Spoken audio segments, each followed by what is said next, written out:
bahwa ada lebih dari 100 juta orang yang akan jalan-jalan lah keluar kota. Ya. Nah, karena ini termasuk peningkatan yang luar biasa dibandingkan sebelumnya, dan COVID-nya juga sedang agak naik, jadi kita sudah mempersiapkan diri dengan mendirikan lebih dari 2.000 pos pelayanan, ada 15.000 orang yang kita siapkan di semua titik-titik yang kritis. Jadi di jalan tol, di stasiun-stasiun kereta api, juga di bandara-bandara udara, juga di pelabuhan-pelabuhan, tempat di mana terjadi pergerakan masif dari masyarakat kita. Diharapkan kalau misalnya ada masalah kesehatan, jadinya kita bisa merespons dengan baik. Khusus untuk peningkatan COVID, kita juga melihat ada peningkatan COVID sekarang ya, hampir 2.000-an ya per minggu ya, 2.800 per minggu. Ini memang masih di bawah level 1 ya WHO. Kan teman-teman masih ingat kan WHO waktu COVID ada level 1, level 2, level 3. Level 1 kan 20 per 100.000 per minggu. Jadi kira-kira 56.000 per minggu lah. Itu masih masuk kategori 1. Jadi masih relatif aman.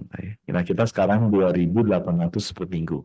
Dari batasan tadi sekitar 56.000 per minggu. Jadi sebenarnya masih relatif sedikit, tapi memang ada kenaikan yang cukup besar dalam beberapa minggu terakhir. Nah, ini kita wajib waspadai, dan ini kan datangnya dari luar negeri, ya. Varian JN1 yang banyak juga terjadi di luar negeri. Tapi kita melihat di negara tetangga kita sudah terjadi penurunan. Jadi harusnya biasanya itu nanti diturun. Saya berharap mudah-mudahan dalam waktu yang tidak terlalu lama lagi itu juga terjadi di kita. Hal yang kedua dan juga kita amati, biasanya itu kalau dari genome sequence kita bisa lihat dominasi satu varian itu sudah di atas 90%, itu biasanya nanti terjadi saturasi sehingga jumlah kasusnya menurun. Nah, kebetulan hasil sequence-nya kita terhadap JN1 ini naik tadinya hanya 1% di November ke 19%, ke 3 November, kemudian di awal Desember ini sudah 43% dari varian yang ada di Indonesia ini JN1. Kita tidak akan naik terus sampai sekitar 80-90%, dan pada saat itu puncaknya bisa tercapai. Jadi kalau kita lihat ya harusnya di Januari ini harusnya puncaknya JN1 ini sudah bisa kita lihat, dan itu tadi kalau kasusnya sekarang 2.800 per minggu, itu masih jauh di batas level satunya WHO yang 56.000 per kasus per minggu gitu ya. Jadi untuk populasi kita.